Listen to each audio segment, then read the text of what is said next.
자, 그러면 잠깐만.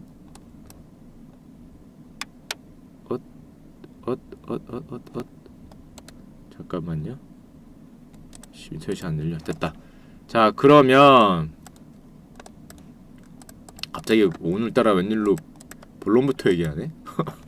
본론부터 얘기해야 되는데, 자, 그러면 미국하고 중국하고가 왜 이렇게 싸울까? 이렇게 서로 뭐 관세 매기고 보면은 중국이 한 발짝도 안 물러납니다. 뉴스 보세요. 미국이 50조에 대해서 관세를 매기겠다. 그럼 중국이 발표하잖아요. 나도 미국 상품에 대해서 50조 원에 대해서 관세를 매기겠다. 똑같이 액수까지 똑같이 맞춰서 발표를 해요. 똑같이 발표합니다. 근데 다만 뒤에다가 꼭 한마디 가요. 뭐라고 할까? 뭐라고 할까? 나는 하시기 싫지만 니들이 해서 한다. 니들이 거두면 나도 거두겠다. 이 말을 꼭 붙여요. 발표할 때 봐봐. 예를 들면 트럼프가 500억 관세! 그러면 중국도 우리도 500억 관세! 하면서 뒤에 꼭 한마디 해요.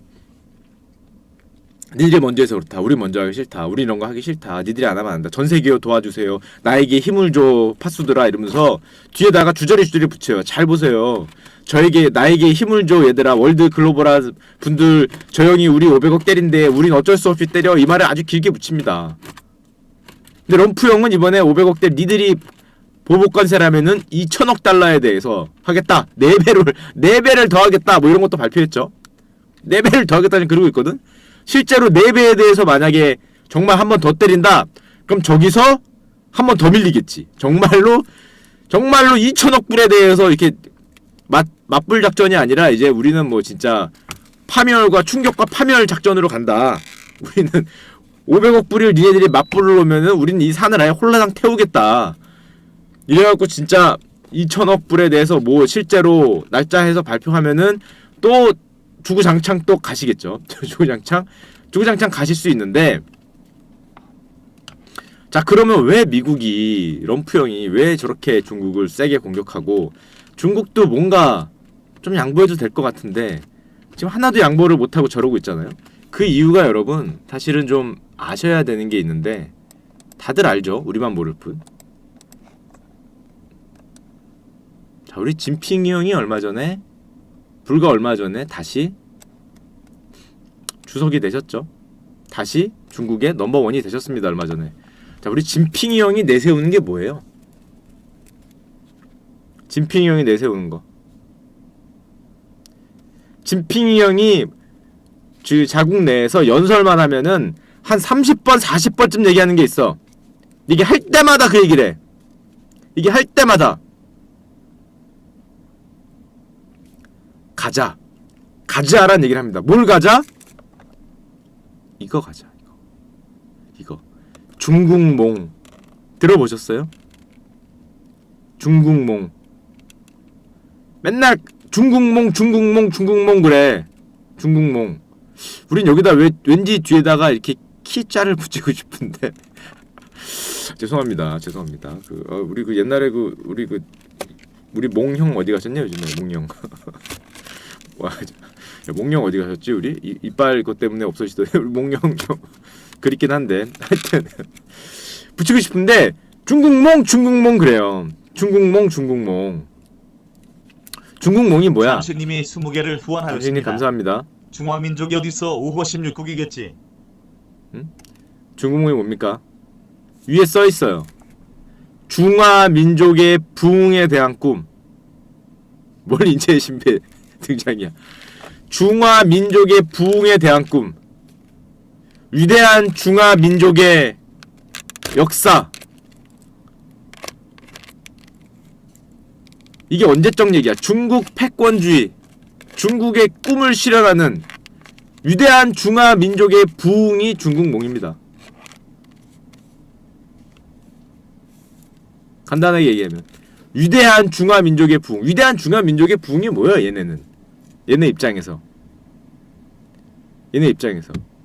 위대한 중화민족의 부흥 이게 뭡니까? 한마디로 옛날처럼 아시아하고 뭐 글로벌리하게 중국이 패권을 잡겠다. 실제로 이렇게 얘기해요. 제가 얘기한 게 아니라 얘네가 얘기하는 거예요. 얘네가. 그게 중국몽이에요. 중국이 꿈꾸는 거. 중국이 꿈꾸는 거. 아예 대놓고 저게 꿈이라고 얘기하거든요. 저게 꿈이야? 저게 꿈이라고 얘기하거든요. 그러면서 중국몽에 얘기할 때 꼭 우리의 핵심 가치는 반드시 지키겠다라는 얘기를 합니다. 핵심 가치를 반드시 지키겠다. 얘네 핵심 가치가 뭐예요? 또 핵심 가치. 아시아 사람들은 너무 좋아하는 거 있어. 우리도 그거 너무 좋아해. 얘네 핵심 가치. 우리도 그거 너무 좋아해. 너도 나도 그거야. 우리는 이게 너무 작아서 문제잖아. 영토. 쟤네는 중국의 핵심 가치가 영토와 이 주권이라고 얘기해요. 주권이라는 게 뭐야 결국에. 중국이 여러 나라가 합쳐졌잖아요. 그러면 쟤네가 승질낼래나? 저쪽에 뭐 티베트도 있고 저쪽에 무슨 나라도 있고 뭐 이렇게 먹었잖아요. 다 크게. 그게 자기네들의 핵심 가치인 거야. 핵심 가치. 주권. 영토에 대해서는 한 발자국도 양보할 수 없다는 게 핵심 가치예요. 이거는 건드리면 안 된다. 건드리면 안 된다. 그럼 우리가 그러잖아. 그거 뭐 그냥 독립시키는 거 말고 우리가 뭘 건드렸나 그러잖아요. 잘 생각해보면 거기에 뭐가 들어가냐면은 얘네가 팍 터지게 싸우는 것 중에 하나가 그 들어보셨죠 여러분? 그 남중국해 이렇게 그 바다에 포 떠갖고 자기네 바다라고 한 거 기억나십니까? 보여드릴까?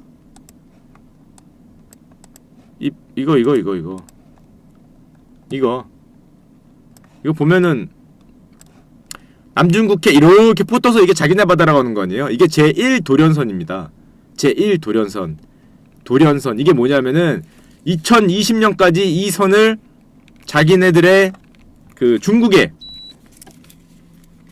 사실상의 뭐라 그러냐? 영해라 그래야 되냐 저걸? 사실상의 지배력에 둔다는 게 쟤네 제1 핵심 가치 중에 하나예요. 여기 선. 제1도련선. 자, 그럼 이게 끝이냐? 저 이 빨간색은 뭐예요? 라고 물어보는 분들이 있을 것 같은데 이건 왜 쓸데없는 데다가 거놨지 얘네들이? 이거 뭐 장난으로 거놨나? 이거 오탄가요? 이렇게 생각하실 수 있는데 이거는 제2도련선입니다. 제2도련선. 아니 제2도련선은 뭔데 이걸 여기다 건나요? 양심 어디? 얘네들 양심 어디? 그래도 이건 뭐냐면은 2040년인가 2050년까지 여기까지 자기네들의 그걸 넓히겠다는 거예요.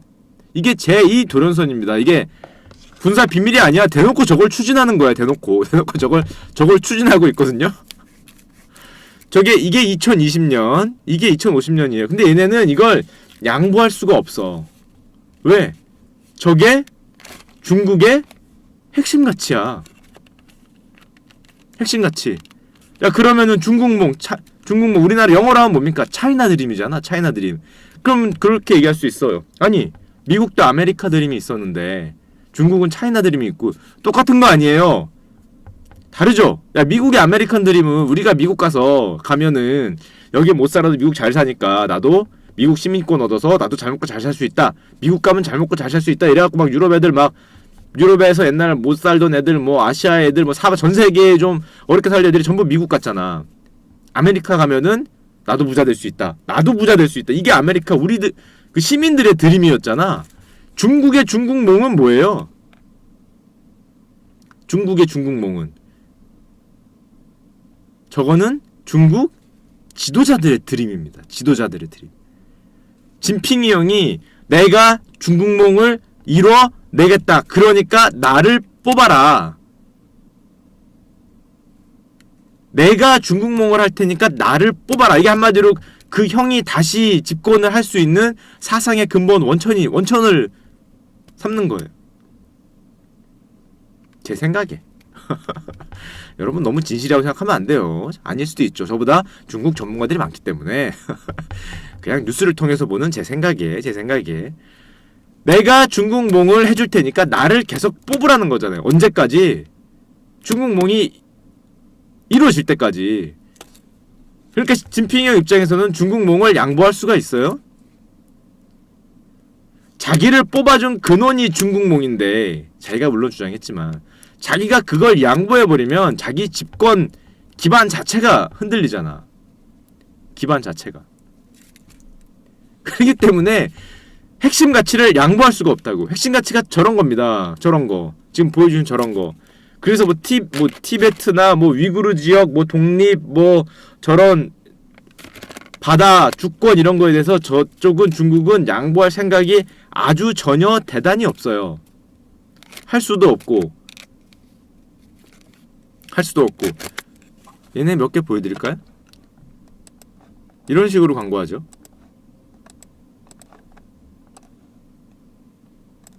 차이니즈 드림, 중국 몸, 빰빠라밤, 민족의 별이냐 이거 민족의 빛, 광, 민족의 빛. 이건 뭐냐? 뭐라 이거 나의 꿈이냐? 민족의 빛, 나의 꿈 뭐 그런 거 같은데? 이게 중국 몸입니다, 중국 몸. 아셔야 돼요. 기본적으로 얘네가 왜 중국 애들이 우리나라에 와서 가끔 예능에 나와서 하는 말 보면 우리 입장에서는 정말 황당하잖아. 어떻게 저런 생각을 할 수 있지라는 생각을 하잖아요. 근데 그 나와서 말하는 애를 욕하면 안 되는 게 저게 기본적인 중국의 그 근본 사상 중에 하나예요. 기본적인 중국몽. 중국몽이라는 게 중국 위대한 중화민족의 부흥이잖아. 위대한 중화민족의 부흥. 한국은 시진핑인가 옛날에 그 누가 그랬어요. 진핑형이 그랬나 누가 그랬나. 한국은 예전에 중국과 역사가 같은 나라. 이 말 했습니다. 역사 예전에 옛날에는 중국의 역사의 일부였다 이런 말 했어요. 실제 미국 가서 그렇게 생각하는 거야. 위대한 중화민족의 부흥을 지금 생각을 하니까. 자, 그래서 이 형이 꿈꾸는 게 우리 진핑 형이 오래오래 집권하셔서 장기 집권하면서 꿈꾸는 게 이겁니다. 마오쩌둥이 중국을 떨쳐 일어나게 했고 잔치라이죠. 다시 일어나게 했고 덩샤오핑이 누군지 아세요? 등소평이 우리를 푸치라이 부유하게 했다. 진핑이 형은 뭘 하겠다고? 창치라이 이 강자입니다. 강자. 다시 부강하게 만들겠다. 다시 부강하게 만들겠다. 이젠 강하게 만들겠다는 거예요. 마가님 안녕하세요. 마가님 감사합니다. 마가님밖에 없어요. 감사합니다. 다시 중국을 뭐 비슷하죠. 미국도 요즘에 뭐냐 옛날에 미국을 다시 위대하게인가? 그가 뭐 구호 있잖아요. 대통령 선거이고 미국을 다시 트럼프 형이 썼었나? 미국을 다시 위대하게? 아메리카 뭐 그레이트 뭐 이건 뭐 썼잖아. 기억이 안 나네. 그거랑 비슷한데 거기는 선거 구호고 그래 그레이트 어게인이지. 아메리카 그레이트 어게인인데 얘네는 거기서 한 발 더 나가는 거죠. 한 발 더 나가는 거. 그러니까 중국은 중국몽이라고 저러고 있고 강하게 만드는 중국 패권지. 미국은 미국대로 메이크 아메리카 그레이트 어게인이니까 마가잖아요. 마가. 마가님이죠. 그래서 마가님이 이렇게 100개씩 주시나? 메이크 아메리카 그레이트. 마가님 약자가 저거예요? 메이크 아메리카 그레이트 어게인이야? 잠깐만. 훌륭한 데 사시네. 그러네. 지금 보니까 마가네. 그러시네요. 하여튼 그렇게 가는데 자 그러면은 다시 돌아와서 진핑 형이 그걸 꿈꾼단 말이야. 이걸 꿈꾸고 모든 거를 여기에 집중을 하고 있어. 그럼에도 불구하고 미국이 막 관세 부과하고 막 때리면은 뭐라 그래요 뒤에. 니들이 안 쏘면 나도 총을 안 쏘겠다. 니들이 관세 부과 안 하면 나도 부과 안 하겠다 그러거든. 야 그걸 보면은 야 중국이 야 나름 좀 그래도 양보를 하려나 보다. 중국이 뭔가 다른 나라를 배려하네 이렇게 생각할 수 있잖아요. 근데 여러분 중국은 참고로 미국하고의 관계에서는 전략이 달라요. 전략이 달라요. 우리나라하고 중국하고의 전략과 중국 입장에서 미국하고 중국하고는 전략이 달라. 얘네는 미국하고 할 때는 딱 하나 전략이 있어요. 그게 뭐냐면 위에 있는 신형대국 관계입니다. 실제로 쓰는 말이에요. 신형대국 관계. 자기네들이 한 말이야. 쌍열님이 100개를 후원하였습니다. 쌍열님 감사합니다. 형님 항상 감사합니다. 쌍열님 감사합니다. 감사합니다. 신형대국 관계가 뭐냐? 신형 한마디로 새로운 형이 아니라 우리 뭐 구형 신형 그러잖아. 새로 나온 거 신상품 새로운 모양 신형 대국 관계다. 그러니까 한마디로 대국이 누구예요? 자기하고 미국이잖아. 지네 입장에서는. 그러니까 미국과의 관계에서는만 신형 특이하게 독특하게 보겠다는 거지. 미국과의 관계에서만 신형으로 보겠고 우리나라 같은 데가 관세 어쩌고 하면은 아유 하고 그냥 팍 때리는 거죠.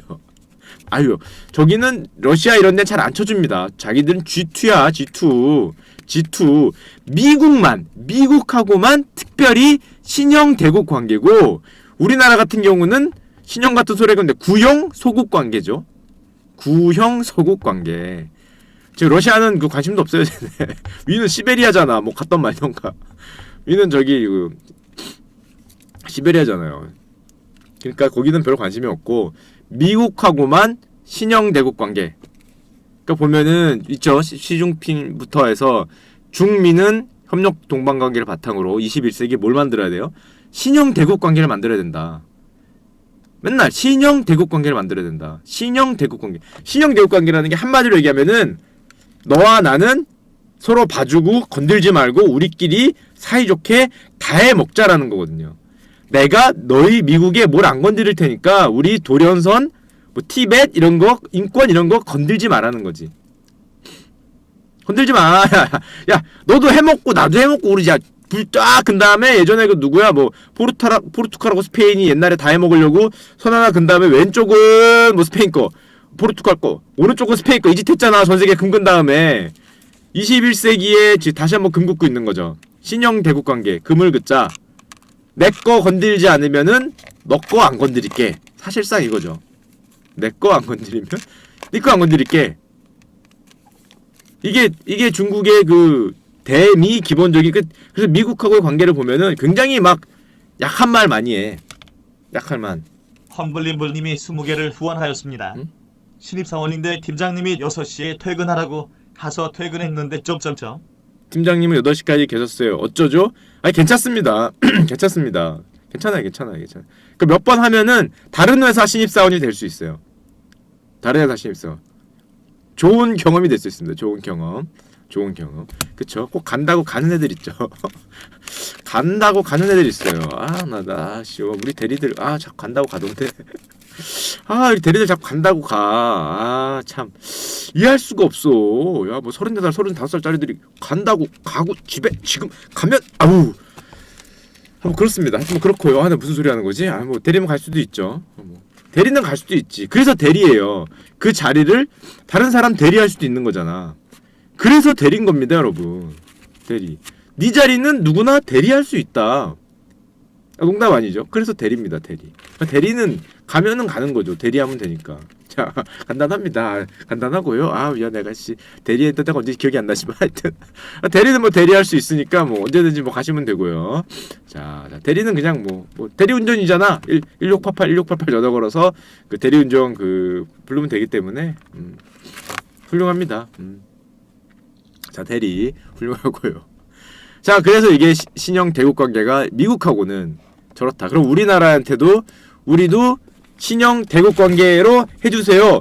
요딴 소리를 하면은 여러분 아주 큰 곤란을 겪게 됩니다. 그쵸? 나의 미모에 반해서 신형 대국 관계를 중국에게 잘못 얘기했다간 아주 그냥 난리 나겠죠. 자, 그러면 중국몽을 하기 위해서 얘네가 뭐를 주장했냐? 들어보셨어요? 제일 위에 있는 사상, 제일 아래 깔린 기본 사상은 중국몽이야. 중국을 다시 위대하게, 거의 미국하고 똑같죠. 위대한 중화민족의 부흥, 중국 패권주의. 중국몽엔 여러분 군사적인 것도 들어가 있습니다. 군사적인 것도. 세계에서 가장 강력한 중국 패권을 가지겠다. 군사적인 의미가 없을 수가 없잖아요. 군사적인 의미까지 가지고 있는 거야. 그걸 다 해겠다는 건데, 자, 그러기 위해서는 사상이 깔려있고 경제를 그럼 바꿔야겠어. 경제도 미국을 따라갈 수 있어. G2, 명실상부 G2가 돼야겠어. 그럼 어떻게 해야 되냐? 거기에서 가장 경제 사상으로 내세운 게 저기에 보이는 신창타이입니다. 신창타이가 뭐냐? 뒤에 보면은 한자 있잖아요. 새로운 상태, 신상태. 사람 이름 같다. 야, 이 상태 있냐? 이름? 상태 있냐? 상태? 신상태? 야, 진짜 신상태 있으면 너의 이름이 중국의 새로운 경제 기조가 됐다. 신상태야. 친구 중에 신상태 있으면 야, 너의 이름이 지금 새로운 중국의 그 경제 그 신념이 됐다고 알려주세요. 우리 상태. 자, 우리 상태 꼭 알려주시고요. 구상태, 그러니까 구상태 상대 곤란하다. 구상태면은 그 얘네 입장에서는 적폐예요. 적폐 구상태면. 아, 안 상태 있니? 잠깐만. 상태가 아니네. 아, 죄송합니다. 현 상태? 야, 현 상태. 현 상태는 나쁘지 않네. 현 상태. 구상태는 좀 문제가 있고요. 하여튼 신상태면 신상태죠. 신상태. 자, 새로운 중국의 경제기조 신창타이 신상태를 하겠다. 신창타이가 뭐냐? 신창타이가 뭐냐? 간단히 얘기해서 이건데요. 옛날에는 연평균 10%씩 전국이 성장했잖아. 불과 10년 정도 전에 10%씩 성장했어요. 미친듯이 성장하는데 얘네가 성장한 경제가 성장한 이유가 뭐였어요? 이유가 당연히 싸고 근로자 임금이 싸고 워낙에 사람이 많고 시장도 크고 일할 사람도 많으니까 전세계 글로벌 기업들이 다 들어갔잖아. 싼 인건비로 계속 돌릴 수 있어서. 예를 들면은 나이키 같은 경우에는 신발을 자기네들이 한 켤레를 안 만들어도 중국에서 만들었잖아요. 싼 인건비를 써서. 근데 그 전략을 우리나라도 그랬죠. 우리나라가 전혀 다를 게 없어. 우리나라도 그랬잖아. 우리나라 옛날 60년대 50년대 최대 그게 뭐였어요? 섬유 쪽이었죠. 섬유.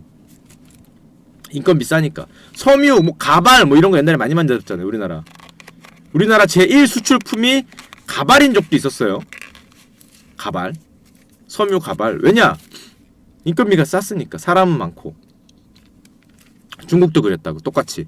그러니까 중국도 그래서 양적인 성장 한마디로 걔네들 써서 10% 성장을 했는데 이제 신창타이 쟤네하고 중국몽을 이루려고 보니까 이걸로는 안 되잖아. 미국을 따라잡아야겠어. 자, 그러면은 경제 성장률은 좀 안마당에 낮추더라도 질적인 성장을 해야겠다. 한마디 우리랑 똑같죠? 우리랑 똑같은 거야. 쟤네 다음에 할 게 뭐예요? 그럼 우리는 그 다음에 가공무역으로 넘어왔잖아요. 가공무역. 옛날에 완제품만 만들다가 뭐 중간 가공무역해서 파는 수출. 우리나라는 수입 많이 하고 수출만도 엄청 많이 하죠. 수입 수출량은 엄청나잖아. 나라 크기에 비해서. 수출입 물량은 어마어마하거든요. 수출입 물량이. 들어와서 나가는 거잖아. 들어와서 부가가치 만든 다음에 나가는 거거든. 자기애들도 이제 그런 쪽으로 가면서도 얘는 내수까지 크니까 퀀텀 점프를 해서 미국을 따라잡겠다라는 여기서 바로 우리나라 이걸 바로 넘어가서 퀀텀 점프를 해서 바로 미국을 따라잡겠다라는 그런 그 원대한 계획이 있습니다. 이게 신창타이의 계획인데 그럼 그 계획이 있어야 되잖아. 계획안. 계획안도 있어요. 그래서 얘네 경제 계획안이 뭐냐면은 중국 제조 2025라는 게 있습니다. 계속 나오죠. 뭐 신기한 게 계속 나오죠. 중국 제조 2025라는 게 있어요. 저게 뭐냐면은 2025년까지 제조 강국의 반열에 진입하겠다. 한마디로 2025년까지 명실상부한 G2로 가겠다는 거야, 사실상. 명실상부한 G2. 강국의 반열이지만 사실상 이거를 거의 미국과 자기네들 말고는 신형 대국 관계 말고는 나머지들은 쩌리로 취급할 수 있을 정도로 올라가겠다는 거거든. 일단은 그렇게 해서 2035년 이후에는 사실상 넘버원이 되고 싶단 거잖아요. 넘버원. 1단계 2단계까지는 우리 둘이 같이 해봐요. 신형대국 관계. 3단계에서부터는 나 혼자 다 해먹어야지. 뭐 이걸 지금 계획을 세우고 있단 말이야. 이게 중국 제조 2025 전략입니다. 자, 여러분들도 중국 제조 2025 저 전략은 못 들어봤겠지만 쟤네들이 하는 짓은 여러분들도 굉장히 신문을 많이 읽는 분이라면 많이 들어봤어요. 저 전략 하에서 뭐를 합니까? 얘네들이 뭐를 하긴 뭐를 해. 중국 정부가 은행에다가 돈을 미친듯이 퍼부은 다음에 그 돈으로 세계에서 잘 나간다는 회사는 싹 사잖아요. 싹 사. 아니 중국 기업들이 돈이 왜 그렇게 많어? 중국 기업들이 돈이 그렇게 많을 이유가 있을까? 그 돈이 어디서 나온 거예요? 그 돈이? 전부 다 중국은 정부 지원 은행에서 나온 겁니다. 은행에서. 우리나라도 예전에 그랬어요. 우리나라 대기업 사업할 때 옛날에 정부가 돈을 은행에서 지원해줬잖아. 옛날에 정부가 정책적으로 지원해줬다고. 여기는 국가은행이 여러 개 있어요. 여러 개. 차이나 뱅크 말고도 뭐 공상은행, 무슨 뭐 농상은행, 뭐 무슨 은행, 은행이 여러 개 있어. 참고로 전 세계 10대 은행 중에 그 은행이 전부 다 들어갑니다. 1등에서 5등까지가 전부 중국일걸? 옛날에 일본이 잘 나갈 때 전 세계 10대 은행 중에 한 대여섯 개가 일본이었어요. 이제 반대로 중국의 은행들이 전 세계 은행 사이즈 1등에서 5등까지 아마 다 먹었을 거야. 왜? 중국 정부가 돈을 넣거든. 중국 정부가 돈을 넣어서 그 돈을 기업한테 밀어줘. 대출을 해준단 말이야. 그러니까 중국 기업들이 돈이 미친듯이 많지. 근데 애들이 돈을 지원해주면서 짠 전략이 뭐냐? 그게 바로 저겁니다. 중국 제조 2025. 우린 저걸 향해 달려가야 돼. 그러니까 너희들은 질러. 뭘 질러야 돼? 질를 종목도 정해줬어요. 아무거나 사지 마라 이 새끼들아. 내가 돈 준 건 아무거나 사라고 준 거 아니다. 뭘 사야 되냐? 10가지 종목. 자, 많이 오를 종목 10개 찍어주셨어요. 전주께서. 많이 오를 종목 10개 찍어주셨어. 아무거나 하지 말라고. 딴 거 사면 안 되고 주로 이런 거 사오라는 거. 차세대 IT 기술. 저기에 반도체가 들어가죠. 저기에 반도체가 들어가요. 로봇, 기계, 항공우주, 선박. 요즘에 여러분 그 뭐야, 우리나라 저 조선소들이 많이 맛이 간 이유 중에 하나가 뭐예요? 중국하고 경쟁이 굉장히 힘들어지고 있잖아. 점점 더 힘들어질 겁니다. 왜냐? 선박이나 해양 공정은 얘들이 찍은 종목에 들어가 있어. 얘들이 찍은 종목에. 종목 10개 찍었는데 그 중에 하필이면 한 종목이 조선이네. 그래서 얘네는 조선업체들이 굉장히 돈을 많이 밀어받고 있죠. 교통, 저 교통이 뭐냐면 주로 기차 이런 겁니다. 기차, 자동차. 자동차까지는 아직 못 가고 있는데 지금 뭐 기차들 뭐 엄청 빨리 가는 게 있잖아. 뭐 시속 500km 가고 뭐 그런 거. 선진 궤도 교통 설비니까. 에너지. 전 세계에서 저 뭐야 태양광 업체들 미친 듯이 미는 나라가 중국이죠. 신재생 에너지 이런 것들 미친 듯이 민다고. 전력, 농업, 신소재, 바이오 좋다는 건 다 들어가 있는데 멋있어 보이고 좋은 건 다 들어가 있는데 한마디로 기술적 차이를 벌릴 수 있는 종목들은 다 넣었다고 보면 돼요. 여기다 돈을 넣는 거야. 누가? 중국 정부가 은행을 통해서 넣는 거지. 자, 그러다 보니까 얘들이 그럼 이 돈을 받아갖고 뭐를 하냐? 전 세계에 가서 저런 거 관련된 걸 막 사기 시작하거든. 막 사기 시작해. 그래서 처음에는 미국 기업, 유럽 기업 많이 샀어. 근데 미국 애들이 이걸 보아하니까 얘들이 하는 게 눈에 보이거든. 지금 저런 식으로 돈을 질러서 산 다음에 2025년, 뭐 2040년까지 뭐 2025를 하겠다. 나중에는 명실상부한 G2를 넘어서 G1이 되겠다. 위대한 중화민족의 부흥을 경제부터 이루겠다라는 이게 전략이 너무 보이잖아. 중국 정부가 저걸 밀고 있는데 우리는 기업단에서 싸운다는 생각을 미국이 하는 거예요. 그러니까 미국이 요즘에 중국이 미국 기업 산다 그러면 어떻게 됩니까? 중국 정부가 안 팔잖아. 반대를 해. 민간 기업끼리 M&A를 하는데 정부가 반대를 합니다. 요즘에 신문 보시면 굉장히 많아졌어요. 중국 기업이 뭘 살려고 그러면 정부가 비토를 합니다. 정부가 안 돼. 이게 옛날엔 잘 없던 일이에요. 옛날엔 기업끼리 M&A라고 사고 판다는데 왜 정부가 뭐라 그래? 옛날엔 독점 아니면 잘 아니었거든. 근데 요즘에는 중국 핸드폰 업체들이 미국 가서 핸드폰 판다 그러니까 뭐라 그랬습니까? 금지해버렸어. 안 돼. 못 들어와. 화웨이인가?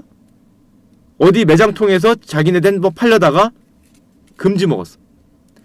왜 미국이 중국한테 이렇게 금지 먹이고 신경 쓰냐는 거는 얘네 전략 자체가 그냥 경제가 발전해서 뭐 이렇게 기업들이 알아서 크는 전략이 아니어서 국가 주도하에 우리가 옛날에 많이 했던 거죠. 관 주도하에 전략적으로 10대 산업을 밀어붙이고 있기 때문에 돈을 넣어서 이거를 미국도 국가 단위에서 들어올 수밖에 없는 거야. 아니면은 쟤네가 뭐 국가적인 돈을 투자해서 다 먹을 텐데. 슬슬 견제를 하고 있는 거죠. 슬슬. 특히 저런 차세대 기술 쪽에 대해서는 굉장히 견제를 이제 미국도 한 오래된 얘기도 아니야. 2, 3년 전부터 엄청나게 견제하기 시작했습니다. 이게 본격화됐거든. 이게 본격화됐어. 중국도 중국대로 이게 점점 어려워진다는 걸 알기 때문에 얘네는 그럼 돈을 뭐에 밀까? 당연히 중국의 실리콘밸리 쪽에 돈을 엄청나게 밀 거예요. 중국 가서 여러분 창업하거나 스타트업 만들면은 그 진짜 조금만 아이디어가 좋거나 기술이 있으면은 성공할 가능성이 굉장히 높아요. 우리나라보다 훨씬 더. 왜냐? 정부가 거기에 돈을 넣거든. 대놓고 민단 말이야, 저런 식으로. 야, 그 물 들어올 때 배 띄워야지. 물 들어올 때. 정부가 물러주고 있는데 거기 배 조금만 잘 가는 배 띄우면 바로 뜰 거 아니야. 물도 안 들어오는 썰물에서 맛이 정말 웬만큼 좋은 배 아니면 뜨지도 않을 텐데 저 집은 물러주고 있는데 야 우리 기름도 공짜다 이러면서 물러주고 있는데 실리콘밸리를 버금갈 정도로 창업이 많이 되고 있는 게 중국입니다. 중국 스타트업 숫자 엄청나요, 여러분. 실리콘밸리보다 창업하는 숫자는 중국이 더 많아요. 역전됐어.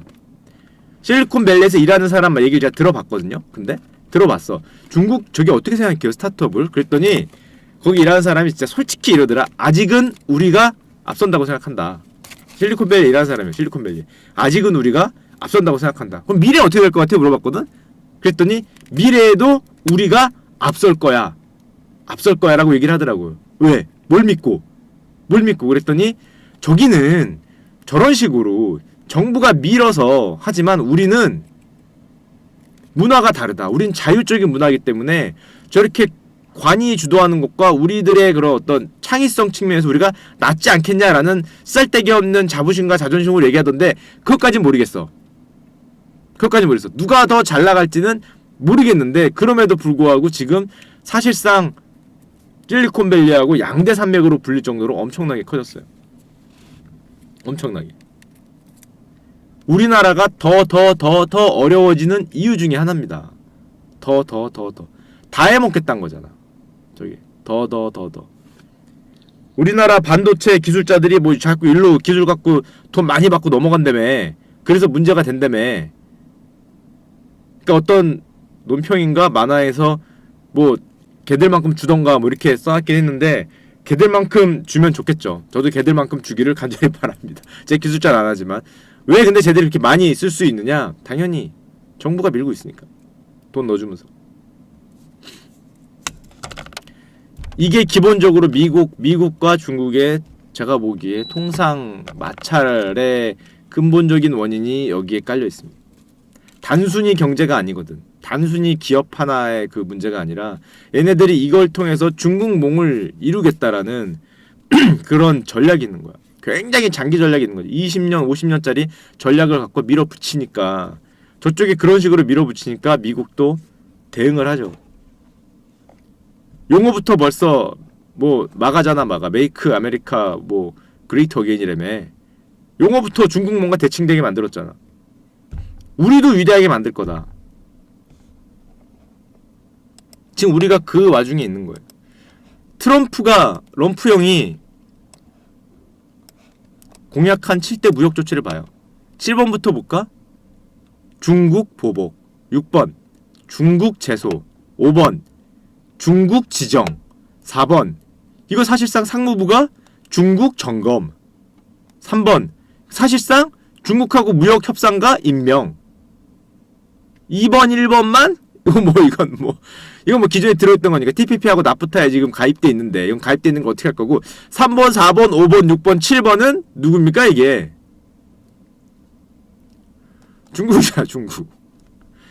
중국하고 한판 뜨겠다. 니들 마음대로 안 되겠다라는 게 사실상 이 7대 무역 조치. 1번, 2번은 저기 뭐야 경제 공동체 어디 들어갈 거냐 그 얘기 하는 거고 3번, 4번, 5번, 6번, 7번은 중국하고 되게 비슷한 거죠.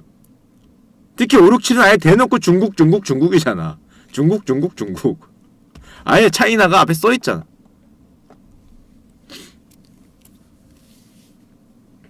이게 럼프형 입장에서도 뭐 약간은 어쩔 수 없는 정도.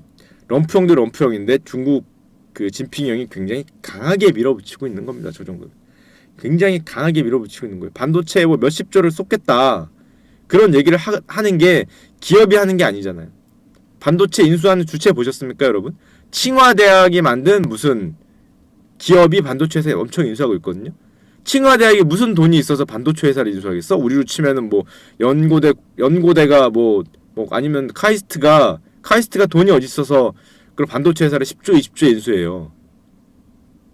근데 중국에 칭화대는 돈이 있대잖아. 그럼 어디서 넣겠어요? 어디 넣겠어? 결국 빌려온 돈이겠지. 결국엔 산업 자금으로 빌려온 돈이겠죠. 제가 칭화대에 들어가서 거기까진 못 알아봤지만 안 봐도 뻔한 거 아닙니까?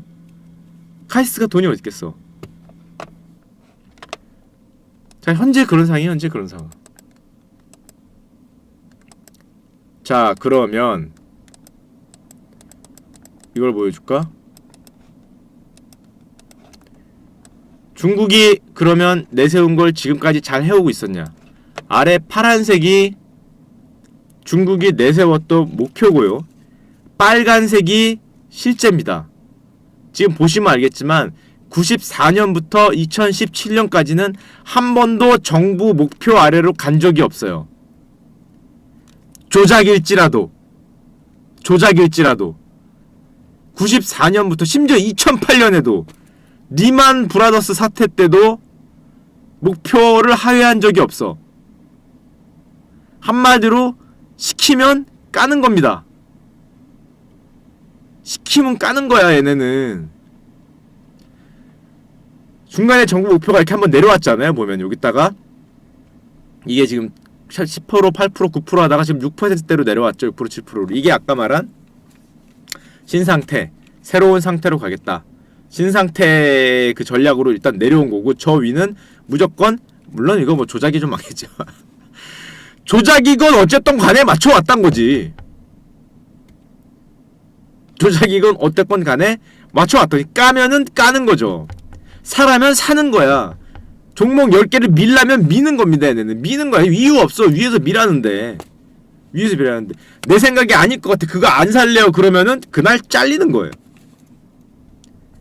나라 전체 방향을 위에서 이렇게 정해준 거잖아. 이렇게 바텀업이 아니라 탑다운으로 정해줬기 때문에 가서 밀고 내려오는 겁니다.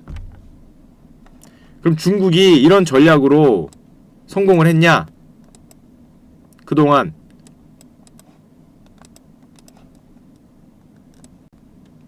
성공을 했냐?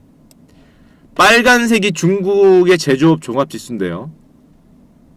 가파르죠. 90년대 중반부터는 가파르게 올라오죠. 빨간색이. 남들은 다 비슷하잖아. 일본이 아주 옛날에 확 뛰었던, 점프했던 다음에 쭉 가는데 미국은 항상 위에 있었고 빨간색이 올라가고 있죠. 쭉 올라가요. 지금 더 올라가서 이 정도 됐을걸. 이제 거의 이제는 G4도 아니고 G3 안쪽으로 지금 들어가고 있을 거예요. 쭉. 영국은 이때, 여러분 여기 보시면 영국이 예전에는 믿거나 말거나 미국과 명실상부 G2였죠. 그런 적이 있었습니다, 여러분. 영국이 명실상부, 미국과 명실상부 G2였던 적이 있어요. 믿기지 않게 내려오고 있죠, 여기. 믿기지 않게 내려오고 있는데, 그랬던 적이 있습니다. 미국과 빠까빠까 뜨던 적이 있어요. 정말 대영제국, 해가 지지 않는다는 말이 왜 나왔는지 보이죠? 그 다음에 정말 그 믿기지 않는 하락을 한번 하고 옆으로 쭉 기고 계시는데, 여기에 대해서 일화가 있는데 이거는 조금 이따 말씀드리고. 자, 그러면 이런 상황이잖아요 지금. 자, 이제 중국의 전략을 봤어요.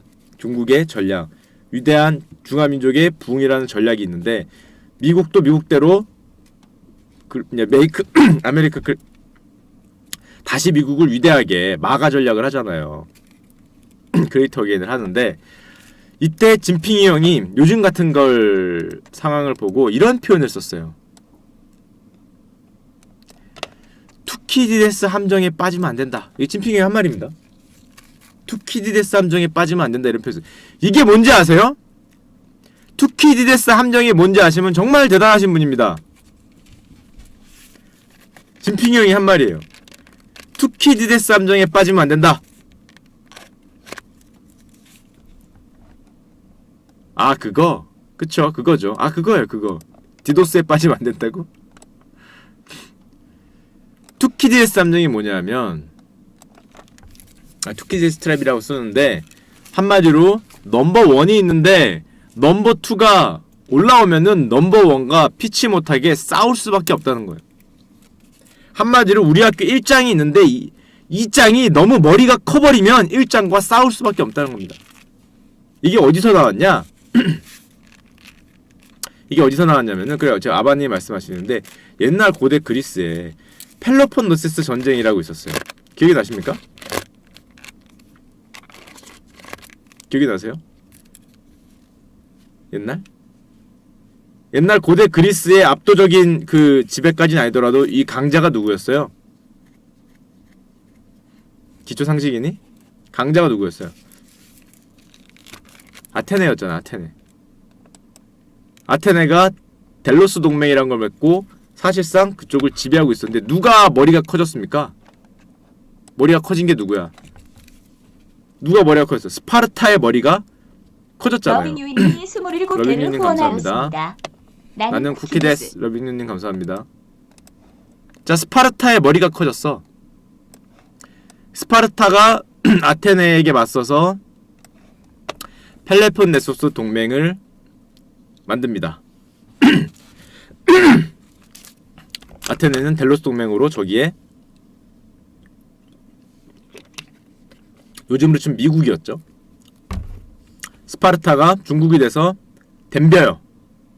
덤빕니다. 그래서 실제로 전쟁이 벌어져요. 전쟁 이 사람 유명하잖아요. 이거 뭐 많이 배우시고 했을 텐데 박터지게 싸우다가 아테네가 큰 실수를 하죠. 무슨 실수를 해요? 여기 크게 나온 거 시칠리아를 공격합니다. 이게 이탈리아 옆에 시칠리아 섬인데 여기를 공격을 가요. 여기를 갔다가 망하죠. 갔다가 집에 있지 괜히 내가 짱 아닐까 하고 여기를 갔다가 망합니다.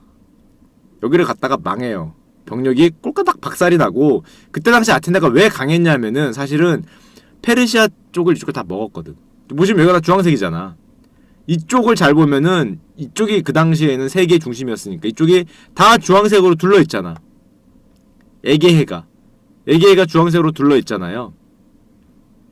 에게해가 주황색으로 둘러있었기 때문에 여기가 사실상 아테네의 그 권력의 기반? 아테네의 힘의 기반이었는데 약간 떨어져 있던 스파르타가 힘을 좀 키웠다고 개기니까 시칠리아를 쳐들어갔다가 여기서 개 박살이 난 다음에 스파르타하고 이제 싸우기 시작하는데요. 이 전쟁에 대해서는 워낙 기니까 가서 보시고 결국엔 어떻게 됩니까? 결국엔 아테네가 지죠. 결국에는 델로스 동맹이 스파르타한테 져요. 역시 300이죠. 역시 300형들. 니들 따위는 한 손이다 해서 우리 300형들이 이거 치는 거 있죠. 이거 치는 걸로 몇 번 쳐서 아테네 형들을 싹 정리해 주시고요. 아테네 형들 여기서 개망했습니다. 개망하고 나라가 없어질 뻔하다가 둘이 그래도 티격태격하면서 있었는데 여러분 참 이게 뭐라 그러냐, 서로 싸우다가 아랫목 썩는지 모른다는 거죠. 이게 바둑 두다가 시다가 가는지 모른다고. 둘만 싸우다가 내가 짱이네 했는데 실제로 누가 짱이었어요? 실제로는 누가 짱이었습니까, 여러분? 내가 짱이네 하고 박터지게 싸워갖고 내가 이겼네, 아이고 좋아라 이러고 내가 이겼네 했는데 실제로는 누가 짱이었어요? 얘가 짱이었잖아. 얘가 페르시아가 아니라 얘가 누구예요? 얘가 가만히 있다가 얘가 내려와서 넬론 먹거든요? 얘가 내려와서 누굽니까 여기가? 그 유명한 알렉산더 대왕이잖아. 물론 내려온 건 아빠였어요. 알렉산더 대왕이 아빠. 애꾸는 있죠. 애꾸는 역사에 보면 이렇게 된 형이 있죠. 이렇게 된 형. 이렇게 역사에 이때 고대 이렇게 된 형이 두 명 유명한데, 한 분 이거는 알렉산더의 아빠, 알렉산더 형의 아빠. 또 한 명 누구예요? 하우돈 말고 이거에서 유명한 형 한 명 더 있어. 누굽니까? 뭘 궁예야. 궁예 아니지. 저쪽에 고대 저쪽에 고대 유럽의 이 사람들아 왜 궁예가 나와.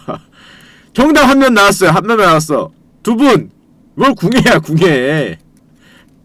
한니발이죠. 한니발. 이걸로 유명하잖아 여러분. 이거 무슨 궁예야. 아 나 역사 공부 안 하네 진짜. 오디는 왜 나오냐. 이거 한니발 아니다 이거. 이거 사가트 아니고요. 이거 저기 한니발이다. 한니발.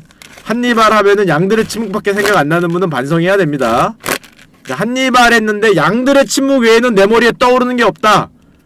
야 상당히 곤란해. 상당히 진짜 얘기를 할 수가 없어. 양들의 침묵 외에 떠오르는 게 없으면 얘기할 수가 없는데 한니발 얘기는 조금 하고요. 좀 이따 하고. 가만히 있던 둘이 박터지게 싸워 동네 장난하니까 가만히 있던 우리 마케도니아 형들이 알렉산더 대왕의 아버지께서 내려오시죠. 필리포였나? 필리포스였나? 그 형이 내려오십니다. 그래서 싹 정리를 하세요. 싹 깔끔하게 정리되십니다. 그래서 고대 스파르타와 아테네 시대가 끝나죠. 필리포스 2세니 그 형이 내려와서 여기를 싹 정리해요. 근데 그 형께서 필리포스 2세라는 거지. 그 형이 일찍 돌아가세요. 일찍 죽어. 일찍 죽고 그 아들이 몇 살에? 약관 20살에 저 제국의 황제가 됩니다. 그게 알렉산더 대왕이잖아요. 우리가 아는 알렉산더 대왕. 알렉산더 대왕이 왜 유명해요? 왜 유명합니까? 아빠가 다 했는데. 아빠가 다 했잖아. 모른다고 알렉산더? 야, 동성애로 유명하다고? 뭐 이상한 소리 하고 있어. 뭔 소리야. 알렉산더 아빠가 이걸 다 먹었는데 여기를 먹었단 말이야. 그럼 안 먹은 데가 어디니? 안 먹은 데가 이쪽. 야. 필리포 2세 핏줄이 필리포 인자기인가요? 인자기양 아닐 거거든. 인자기양 아닐 거거든. 설마 그 필리포가 그 필리포가 내가 잘 모르지만. 자, 안 쳐들어간 데가 어딥니까? 안 먹은 데가. 이쪽이지, 이쪽. 당시에는 여러분 유럽이 이쪽으로는 이쪽으로는 별게 없다고 생각했어. 이쪽은 원시네? 뭐 이렇게 그냥 뭐 잘 살지도 못하고 뭐 별것도 없고 문화 예술이 뒤떨어진 낙후된 동네. 이쪽은 거의 원시인. 우리로 치면 크로만용인 뭐 이렇게 생각하는 거고 실제 문화는 다 어쪽에 있다? 이쪽에 있다. 이쪽에. 어디로 쳐들어가요? 일로 쳐들어갑니다. 일로. 알렉산더 대왕의 가장 큰 업적이 뭡니까? 페르시아 정벌이죠. 페르시아 정벌 들어보셨어요? 페르시아 원정? 일로 쳐들어가요. 페르시아가 어디에요? 한마디로 터키를 위시해서 아시아잖아요. 아시아로 쳐들어가요. 아시아 어디 갔냐?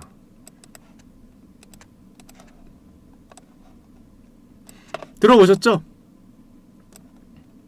알렉산더 대왕 이거 마케도니아 여기서 얘 둘이 박터지게 지들이 최고네라고 싸울 때 홀라당 먹은 다음에 약관 20살에 아빠가 죽어서 저 녹색의 왕이 돼서 저기서부터 오른쪽 동쪽으로 쳐들어갑니다. 동쪽으로. 여기 아까 말한 페르시아잖아요. 여기를 동쪽의 원정을 떠나자. 그 유명한 알렉산더 원정을 떠나서 한 바퀴 돌아요. 랄랄랄랄랄랄랄 이집트 쳐들어가서 넬론 먹고 여기서 로맨스 한번 하고 랄랄랄랄라 와서 돌고 여기서 마침내 인도를 쳐들어갑니다. 다 먹고. 이게 당시엔 세계였어. 가장 문화가 융성했던 가장 잘 나간다는 나라를 쏙쏙쏙쏙 다 빼먹은 다음에 인도를 쳐들어가요. 근데 인도를 쳐들어가긴 했는데 별 재미 못 봐요. 별 재미 못 보고 여기 어디에서 죽죠. 일찍 죽어요. 여기가 그 유명한 바빌론. 이렇게 이게 알렉산더 대왕이 유명하게 된 이유잖아. 알렉산더 대왕이. 자, 그럼 아까 전에 우리가 뭔 얘기가 되려고 갔냐? 내가 저기 뭐냐 그 트랩 한마디로 아까 그 트랩 어디 갔어? 우리 다시 찍어드리고 우리 트랩 투키즈네스 트랩 한마디로 아테네가 잘 나간다고 어깨 힘 빡 쥐고 있을 때 스파르타가 치고 올라가면 둘이 싸울 수밖에 없다. 역사를 보건대 15번의 뭐 저런 상황 중에 11번이 전쟁이 일어났다는 게 투키디디스의 함정이에요. 알고 있어. 쟤들 신경 쓰고 있어. 진핑이 형이 이걸 자기 입으로 얘기했다니까. 중국의 최고 넘버원 권력자가 우리는 투키디디스 함정을 조심해야 된다는 얘기를 했어요. 그 말은 즉슨 자기도 지금 상황이 저렇다는 거를 알고 있는 거잖아. 알고 있는 거잖아. 기존 강대국, 신형대국 한마디로 신형대국을 할 만한 미국에 대해 자기네들이 빠르게 부상해서 부딪히면서 스파크가 튈 거라는 걸 알고 있어. 저 얘기를 한 거야. 이걸 조심해야 된다. 알고 있거든? 조금 더 얘기해보면은 여러분 방금 전에 여러분 코끼리 얘기했는데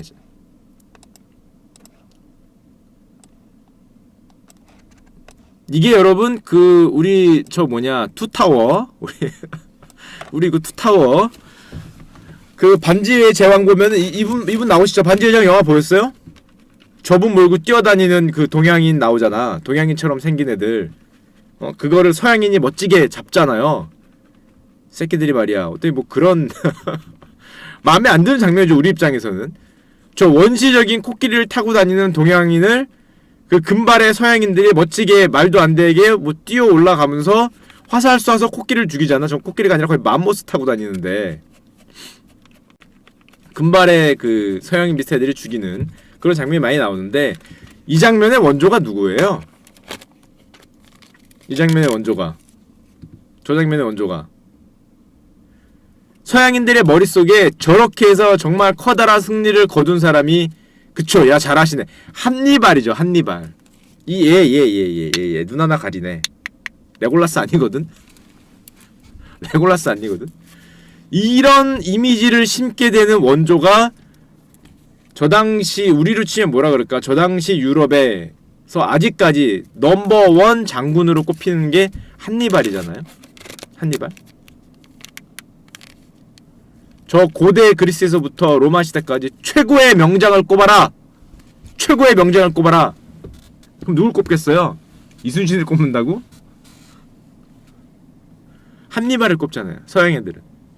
한니발. 믿기지 않는 전투를 승리를 이끈 자. 한니발. 왜 그럼 한니발이 그렇게 유명할까? 왜 한니발이 그렇게 유명할까? 한니발이 왜 그렇게 유명한지를 보고 오려면 봅시다. 자, 이게 당시의 유럽이고요. 한니발의 나라가 이쪽에 있었죠. 카르타고. 싸우는 건 로마였어요. 대로마. 자, 우리로 치면은 프로토스와 테란이 싸우고 있는데요. 프로토스, 이게 테란이고 이게 프로토스야. 근데 프로토스가 멀티를 많이 먹었어. 병력이 많아. 일단 금광이 한 3개 정도 있고 병력 200 꽉 찼거든? 그래서 여기다가 쫙 세워놓고 여기 캐논 도배해놨어요. 그걸 자꾸 쳐들어오니까 여기다가 우리의 마른 매직을 데려가서 여기다 가서 들이박으면 이거는 필패다. 왜냐? 얘네가 여기를 뚫었다 그래도 여기서 또 나올 거 아니야. 자, 우리 임요한 형이 이럴 때 정말 기가 막힌 방법을 써서 전설이 됐죠. 저도 이거 스타 할 때 처음 당해본 바로 그 전략. 저 멀리에 캐논만 박으면은 나는 안전할 줄 알았는데, 저 멀리에 캐논만 박으면 안전할 줄 알았는데 갑자기 내 진주를 뭐가 와? 드랍십이 오잖아. 나 이거 스타 처음 당해봤을 때 여러분들 1998년인가 99년에 맵이 S자로 된 맵이 있었다? 이렇게 S자로 됐어 맵이. 나머진 다 언덕이야. 오려면은 어택 땅 찍으면 이렇게 S자로 가. 저기 위에 저기 있고 이쪽에 내가 있어. 진짜 거짓말 하는 게 아니라 중간에 멀티가 있고, 그래서 중간에다가 먼저 프로 부분에서 파일럿 맞고 캐논을 지은 다음에 거기 멀티 좋다고 먹고 야 좋네 이러고 있었는데 드랍십이 내 마을로 온 순간, 그때 드랍이라는 걸 본 적이 없었던 때입니다. TV도 없었을 때야. 드랍십이라는 거는 그때까지의 나의 개념 뭐였냐면은 모든 사람들의 개념이 SCV 날르는 용도였어요. SCV 날르는 용도. 근데 거기서 병력이 내려! 병력이! 내가 테란이었구나. 질럿이 내렸어. 아직도 기억나. 질럿이 내려. 야, 내가 그때 그 충격이 20년간 잊혀지지 않아. 20년간 충격이 잊혀지지 않아. 드랍십에서 병력이 질럿이 내리는 그 충격을 잊을 수가 없어요. 사고의 발상의 전환이었어. 셔틀에서 질럿이 내리는, 와, 진짜 깜짝 놀랐어. 아, 이걸로 병력을 나를 수도 있구나. 그래서 내 앞에 벙커에 있던 병력을 막 본진으로 빼서 본진에 있는 그 질럿 뭐 몇 마리 오지도 않았어. 4마리 왔겠지.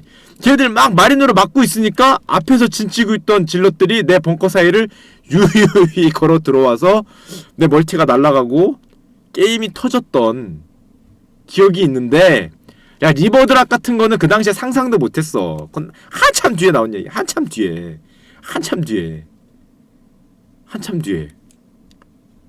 와, 처음 봤어. 그 전략을.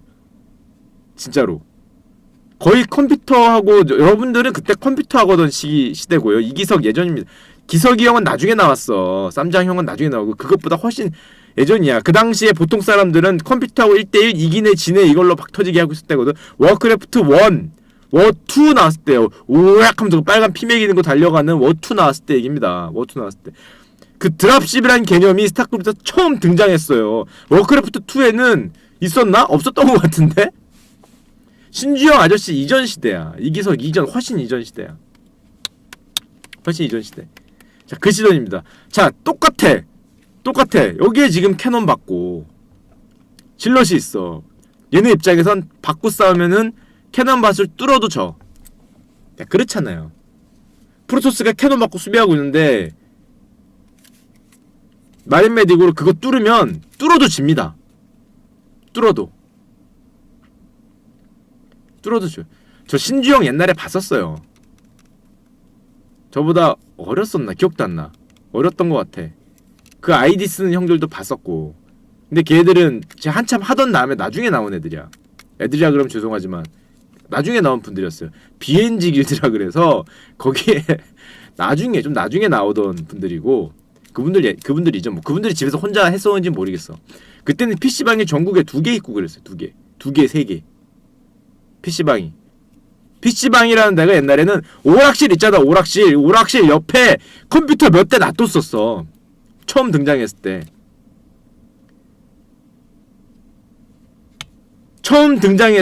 오락실 옆에 컴퓨터 몇 개 놔두고, 이거 100원짜리 50원짜리 오락 있잖아. 내가 따라락 하는 거 이거 하는데 옆에서 나는 그 워크래프트 또 우엑 피 매기는 거 있잖아요. 그거 하던 시절이거든요. 그거 하던 시절이야. 시간당 2,000원. PC방이 진짜 전국에 몇 개 없던 시절. 몇 개 구한 말이냐고? 아니, 하여튼 그런 시절이었는데 마찬가지입니다. 얘는 더 오래됐죠. 얘는 저 로마 시대에 앞에 대고 있으니까 이분이 뭘 합니까? 드랍십을 합니다. 드랍십을. 어떻게 드랍을 해요? 일로 못 가니까 어떻게 갑니까? 이렇게 가잖아. 이렇게. 이게 본진 드랍 가잖아. 본진 여기잖아. 본진 드랍 갑니다. 본진 드랍. 요로 몰래 쫄래 가서 여기 뭐 피렌체 있고 알프스 있고 그렇잖아요. 피렌체 산맥 넘고 알프스 상문 넘고 그 유명한 장면 있잖아. 그 저 코끼리를 데리고 그 험준한 산맥을 막 눈보라 치는데 막 이렇게 막 으악 하면서 프로즌 스런 하면서 넘는 그 유명한 그 사파들 많이 보죠. 저 알프스 산맥, 피렌체 산맥을 그 수만의 병력과 코끼리 끌고 막 눈 오는데 눈 이 정도 쌓여갖고 막 으악 하면서 그 넘는 그 유명한 사파들 나오잖아. 우리 한니발 형. 이래갖고 한니발 형. 실제로 넘습니다. 그래서 드랍십. 드랍십 가는데 터렛에 걸려서 몇 대 터지죠. 그래서 자연 터렛에 걸렸죠. 자연 터렛. 피렌체 터렛에 한번 걸리고 알프스 터렛에 한번 걸려서 개털이 되지만 남은 병력으로 결국 본진 드랍을 해요. 본진 드랍. 오메! 야, 본진에 왔어, 얘네들이. 여기 있던 애들이. 얘네 입장에서는. 잘 봐, 얘네 입장에서. 별거 아니라고 생각하지 말고. 야, 로마 입장에서 봐봐. 여기서 싸우고 있거든? 근데, 일로 왔어, 저기. 여기까지가 다 로마야. 여기까지 이렇게 사실상. 근데 애들이 북쪽에서 왔잖아. 북쪽에서. 야 잠깐만 기다려봐. 이게 뭐야 하고 북쪽에서 싸우니까 앞에 있는 병력을 나랑 똑같지. 벙커에 있는 병력 빼서 화급히 부르는데 얘네가 벌써 여기 왔으니 이 병력이 멀리가 있잖아요. 이 맵이 좀 머네. 맵이 S자여서 오려면 오래 걸려. 할 수 없이 본진 옆에 있던 애들 싸그리 모아서 SCV까지 합쳐서 그 워크래프트 3에 보면은 휴먼 종족은 종을 땡 치면은 밀리샤가 모이죠. 참 밀리샤가 모입니다. 땡 쳐서 밀리샤를 모아서 밀리샤가 투구 쓴 다음에 달려가잖아요. 이렇게 투구 딱 쓴 다음에 달려가서 아다다다 하고 달려가서 저 어떤 분이 얘기하셨는데 여기서 로마의 역사를 건 중세 고대라고 그러냐 구세라고 그러냐 이거 로마 시대 최대의 전투가 벌어집니다 여기서. 그 전투가 뭐예요? 서양 입장에서는 아직도 회자되는 로마 한니발을 불후의 명장으로 만들어준, 아직도 역사에 남는 명장으로, 유럽 애들이 아직도 최고의 장군 꼽으면 한니발을 뽑는, 예, 정답 나올 칸나의 전투를 벌이죠. 칸나의 전투. 못 들어. 적벽대전 아니거든. 적벽대전 아니죠. 적벽대전 아니거든. 적벽대전에서 조조가 개털된 그 적벽대전이 아니고요. 울돌목 아니거든. 칸나의 전투가 벌어집니다. 칸나의 전투라는 거는 남아있던 대럭에서 막 나온 마린들과 밀리샤들이 종쳐갖고 모인 애들이 다 우르르 뛰어와서 와보니까 얘네가 코끼리 몇 마리 없었겠지만 갑자기 본진 뒤에 드랍한 거를 막아내는 전투죠. 한마디로 드랍십 병력 막는 전투요. 이거 잘못 막으면은 본진 털려서 게임 끝납니다, 여러분. SCV가 지나치게 많이 죽거나 커맨센터가 폭발되면은 경기 끝나는 거잖아. 여러분 옛날에 그 유명한 명장면 있죠? 막 적이 와서 쳐들었는데 넥서스를 막 때리니까 넥서스 어떻게든 지키려고 결국에 적을 다 막았는데 넥서스가 땅 터지고 게이트에서 나오는 질럿들 취소하고 돈을 버니까 얼마 남았었어요? 기억납니까? 399 남았었잖아요. 399 기억나시죠? 399 남아서 전 병력이 399를 보자마자 적진을 향해 돌진해서 결국에는 나라가 멸망했죠. 자, 그래서 그 유명한 장면이에요. 못 본 분들 여러분 다시 보시면 있어요. 아, 있어요! 얼마 있습니까? 399 남았어요. 400원 안 돼서 넥서스 못 쪄서 전병력이 갖다 그 속된 말로 꼬라박고 경기를 졌죠. 나라가 망했잖아. 검색하면 나옵니다. 그 유명한 거 몰라? 있어요? 399? 어떻게 하면 399가 나오는지 모르겠는데 유명합니다. 유명한 실제 스타 경기예요. 보면 재밌어요, 여러분. 399 나오는데 그 노래 슬픈 노래 흐르잖아요. 그 짤 만든 거 보면은 잘 만들었어. 399 한 다음에 갑자기 애잔한 노래 흐르잖아. 슬픈 노래, 나라가 망했다는 거를 모두가 깨달은 순간에 슬픈 노래가 잔잔히 흐르면서 진짜 BGM 흐릅니다. 슬픈 노래 흐르고 전 SCB가 밀리샤와 뭐 질럿들이 다 같이 적진을 향해서 거의 뭐 가미가제하고 끝나잖아요. 가미가제하고 399 한 순간에 슬픈 노래와 함께 끝났는데 마찬가지죠. 밀리샤 소환했어. 지금 다 모았어요. 남아있는 병력 다 모아서 여기서 로마를 건 드랍십 병력과 최후의 한타를 합니다. 최후의 한타. 그게 칸나의 전투인데요. 여기서 한니발이 역사에 남을 대승을 거두죠. 역사에 남을 대승을 거둡니다. 그걸 이기는 바람에 한니발이 아직까지 유럽에서 가장 최고의 명령을 꼽으러 한니발을 꼽은 게 거기서 이겼던 건데, 이 칸나의 전투의 전략이 뭐였길래 유명하죠. 이것도 딴 건 모르겠고, 딴 거는 전투사를 보시고 딱 하나 이 장면이 유명하잖아요. 이 장면 나도 어디서 퍼왔어, 인터넷에서. 왜냐면 이 장면 이게 유명합니다. 이게 초승달이 유명해요. 그래요. 늑대수님 맞는데 초승달 이게 유명한데, 이게 뭡니까?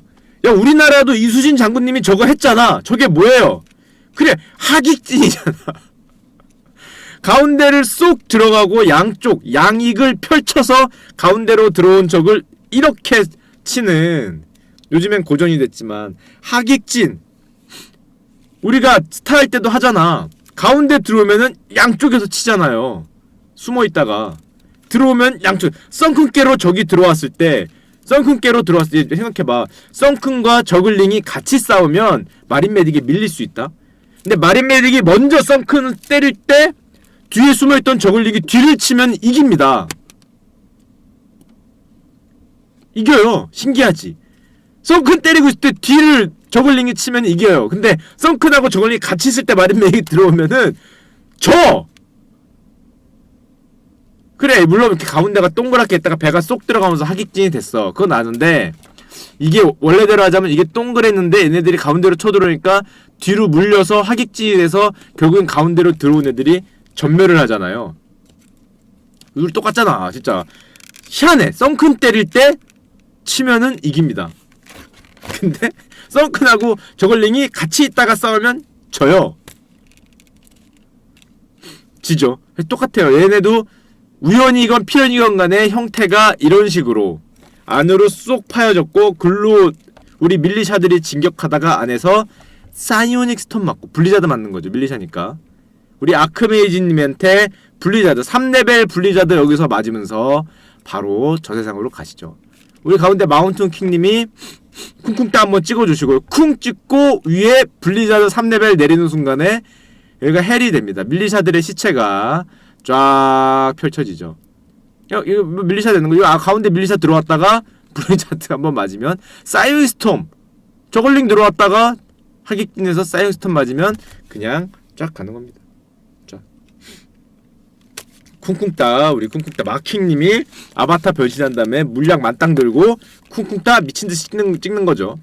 쿵쿵따 쿵쿵따도 팔라딘이 힐 주고 쿵쿵따를 찍으면 여기가 굴이 케찹이 되죠. 아주 유명한 영상이 있었는데 마킹 패스트 한 다음에 마킹만 키워갖고 마킹한테 물약 만땅 줘갖고 그 언데드의 3영웅과 구울이 덤볐는데 마킹 한 분에게 열차 타시고 썬더크랩 찍고 망치 던져서 대나 망치 3방 맞고 저 멀리 가고 썬더크랩 몇 번 찍어서 구울 꽃밭 때는 아주 초기에 유명한 영상이 있었어요. 워스리 할 때. 워스리 할 때. 자, 그게 있었습니다. 팔라딘이 힐 주고. 자, 그래서 로마가 이 칸나의 전투에서 가운데에서 결국 사이오닉 스톰 맞으면서 여기서 그 밀리샤들이 전멸을 하고요. 자, 그럼 전멸을 했으면 전멸을 했으면 이겨야 되는 거 아니냐. 한니발이 여기서 뭐 역사 평가는 여러 가지만 한니발이 실수를 하죠. 야, 우리 그 399원 하는 형이 이길 수 있었던 이유는 뭐야? 399원 했던 형이 이길 수 있었던 이유는 넥서스를 1.4 한 거잖아요. 넥서스를 1.4 했으면은 1.4에서 399를 이겼잖아. 399형이 졌잖아. 당했잖아. 그럼 여기서 한니발 형이 뭘 했어야 돼요? 당연히 우리 입장에서는 뭘 했어야 됩니까? 당연히 적 넥서스를 날려야 될 거 아니야. 한니발이 실수를 한 건지 안 한 건지 모르겠어. 어쩔 수 없었던 건지. 하여튼 우리 입장에서는 역사를 다 아는, 정답을 아는 사람들의 입장에서 보면 지건 이기건 넥서스를 좀 때렸어야 되지 않냐. 지건 이기건. 일단 적 병력은 엘리 시켰거든. 병력이 확 줄었잖아. 200만 땅에 있다가 120으로 줄었어. 한타 한 다음에 확 줄어버렸어. 사이오닉 스톰 제대로 맞아갖고. 제대로 맞아서 병력이 120으로 확 줄었는데 병력을 다시 찍어야겠는데 얘네들이 그럼 와서 나의 넥서스를 날렸어야 되는데 넥서스를 안 날리죠. 여기가 칸나의 전투고. 많은 이유가 있겠지만 지금 우리 입장에서 보면은 넥서스를 날리지 않고 날리지 않았는지 못 날렸는지 모르겠지만 결국엔 여기서 다시 돌아오죠. 자, 다시 돌아옵니다. 그 덕분에 당연히 자원 많던 집이 이기죠. 자원 많던 집이 결국엔 이기고 나중에 한니발이 자살을 하죠. 열개를 후원하였습니다.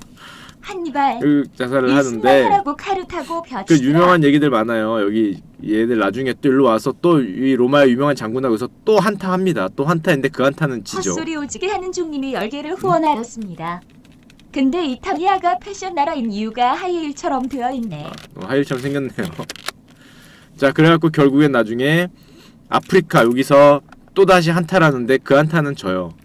그 한타는 지죠. 져서 죽진 않아. 죽진 않고 다른 데 가서 잘 살고 있는데 결국 그러다가 뭐 나중에 잘 살았는데 이 역사에 남은 한타를 이기고 이기고 본진에 와서 적병력을 싹 쓸 때까지 좋았는데 그러면은 1.4를 했어야 됐다. 넥선스 1.4를 했어야 했다. 그리고 다시 돌아가면은 안 되죠. 뭐 날리고 갔어야지. 드랍십 성공해서 적 병력 잡으면 뭐해. 뭔가를 날리고 갔어야지. 최소한 일꾼을 다 날려버리든가. 로마에 들어가서 뭐 로마 사람들을 다 날리던가 넥서스 날리던가 했어야 되는데 그렇습니다. 하여튼 그래서 다시 돌아오는 바람에 로마가 멸망하지 않았다는 그런 뭐 믿거나 말거나가 있죠. 자, 이게 한니발이었고요. 아까 전에 그 이분이 알렉산더 대왕 아버지 이런 거 많이 보이죠? 초성화 이거 눈 가리고 있는 거 이분이고요. 아까 전에 여러분이 필리포스 2세 그분일 겁니다. 자, 이게 있는데 자, 그럼 아까 하던 얘기 하지만 하여튼 중국으로 돌아가서요. 중국이 이런 상황이야. 그래서 옛날에 아테네와 카르타고처럼 카르타고랜다. 쟤네처럼 스파르타처럼 박터지게 싸울 수 있다는 거를 중국 지금 시진핑 형도 알고 있거든. 그리고 사람들은 또 걱정하는 게 있어. 또 걱정하는 게 뭐냐? 들어보셨어요? 이분? 찰스 킨들버거란 분인데요. 킨들버거의 함정이란 것도 있습니다. 함정이 뭐냐? 이 아저씨가 주장한 게 딱 하나. 딴 거는 뭐 별로 안 유명해. 그냥 교수님이구나. 그냥 멋진 소리 하시는구나 들으면 되는데 이 아저씨가 주장한 이론이 하나가 더 있는데 뭐가 있냐면은 우리가 옛날에 대공황이 1930년대 벌어졌잖아요. 그때 아까 전에 제가 차트 보여드렸지만은 1930년대에 어떤 일이 있었냐면은 1930년대에 우리 대영제국께서 저 머나먼 곳으로 가시면서 미국이 세계를 먹잖아요. 그게 1930년대에 벌어지거든. 이게 대영제국이잖아요. 요 파란색. 영국이 쫙 제조업이 거의 뭐 몰락을 하고 미국이 혼자 단독 1등을 먹기 시작한 이때 이게 1920, 30년대에 이런 일이 벌어지는데 저 교수님이 뭘 주장하셨냐?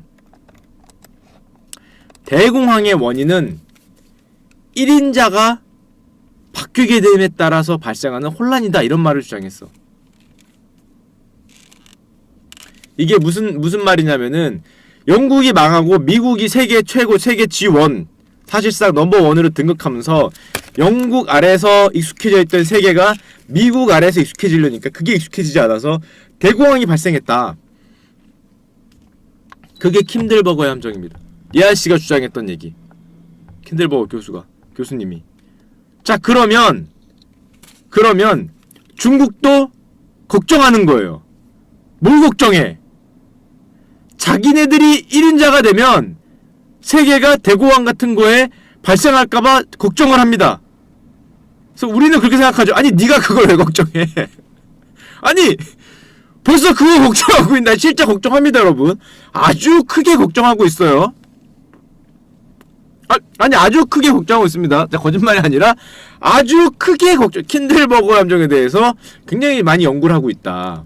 자기네들이 올라갈 경우에 아니 뭐 굳이 쟤네뿐만 아니라 많은 나라들이 걱정을 하고 상당히 걱정을 하고 있어요. 실제로 저게 될까봐. 이거 나오잖아요 지금. 이 아저씨가 한 얘기. 이 아저씨가 뭘 주로 연구한 사람이냐면은 이론, 광기, 공포, 붕괴로 이어지는 금융위기 이런 거 전공하거든?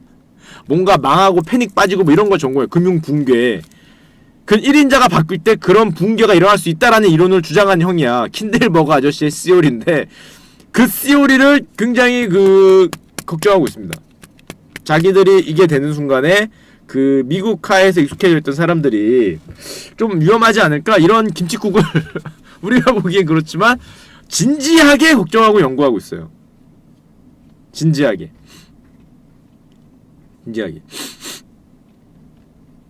이거는 잘 못 들어보셨죠? 이거 유명한 이론은 아니에요. 유명한 이론은 아닌데 이 아저씨의 이론 중에 오직 하나 유명해. MIT 교수님이시니까 어떻게 됐건 몰락 전문가죠. 금융위기 전문가. 중국이 실제로 걱정하고 있습니다. 킨들버그 함정에 빠지면 어떻게 해야 되나? 이거 실제로 걱정하고 있어요. 실제로 걱정하고 있고, 자, 그래서 하던 얘기를 드리면은 어디까지 갔었냐 이거? 어디까지 갔었니? 자, 다시 봅시다. 자, 중국 얘기는 빨리 끝내고 다음 얘기를 하자. 자, 그래서 우리가 지금 요즘에 중국과 미국 저렇게 박터지게 싸운 이유는 중국몽을 추진하는 데 있다. 다시 중국 패권주의, 중국 패권주의라 실제로 그런 표현을 써요. 위대한 중화민족의 부흥을 하는데 아까 말씀드렸듯이 새로운 상태, 중국 제조업 25를 밀어붙이면, 중국 제조 2025를 밀어붙이면서 미국이 거기에 대해서 반발을 하고 있고, 지금 그 반발이 한 2-3년 전부터 굉장히 세졌어. 스파크가 튀기죠. 서로 스파크가 튀기는 상황에 있다.